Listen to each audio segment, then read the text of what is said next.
حبيب سلام عليك صلوات الله عليك. Le pacte d'alliance islamique. أنت نور الله فجرا. À savoir, ce genre de pacte constitue une étape transitoire par laquelle passent les nations lorsqu'elles sont en phase de genèse et de construction, avant d'atteindre la perfection et la maturité.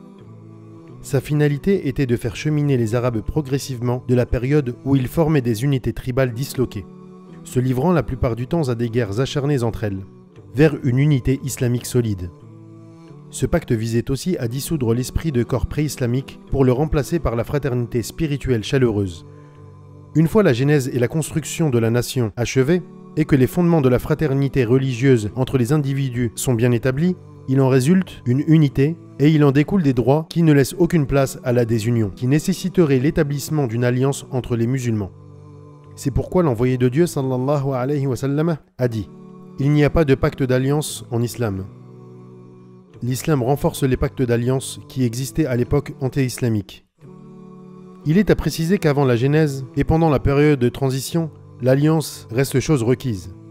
On demanda à Anas ibn Malik « As-tu entendu dire que le prophète sallallahu alayhi wa sallam avait prononcé ces mots ?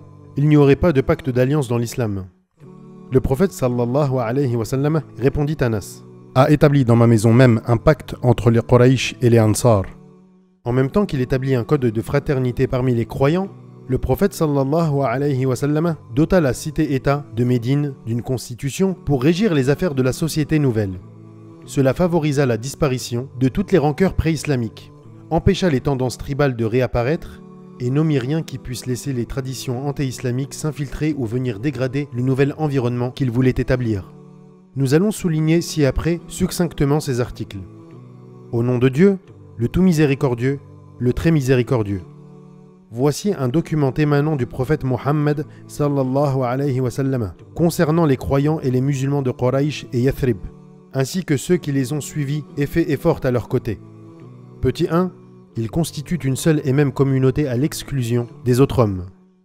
Petit 2. Les émigrants de Quraysh, comme de règle chez eux, s'uniront pour répartir entre eux le prix du sang, et ils rachèteront, en toute bienfaisance et en toute justice, leurs prisonniers. Les membres de chaque tribu des Ansar, comme de règle chez eux, se cotiseront de la même façon que par le passé, en toute bienfaisance et en toute justice, parmi les croyants, pour payer la rançon de leurs prisonniers. Petit 3. Les croyants se soutiendront mutuellement, en toute bienfaisance, dans le paiement de la rançon ou du prix du sang. Petit 4. Les croyants pieux devront s'opposer à toute personne qui aura commis une violence ou aura désiré fomenter une injustice, un crime, ou encore une transgression de droit, ou une perturbation quelconque parmi les croyants. Petit 5. Les mains de tous se lèveront contre celui-là, fût-il fils de l'un d'entre eux. Petit 6. Un croyant ne tuera pas un autre croyant, à cause d'un mécréant. Petit 7. Il ne soutiendra pas non plus un mécréant contre un croyant. Petit 8. La garantie de Dieu étant une. La protection qu'accorde le plus humble d'entre les croyants devra valoir auprès de tous. Petit 9. Quiconque parmi les Juifs se ralliera à nous recevra notre aide. Il ne sera pas agressé et nous ne soutiendrons aucun de ses ennemis contre lui.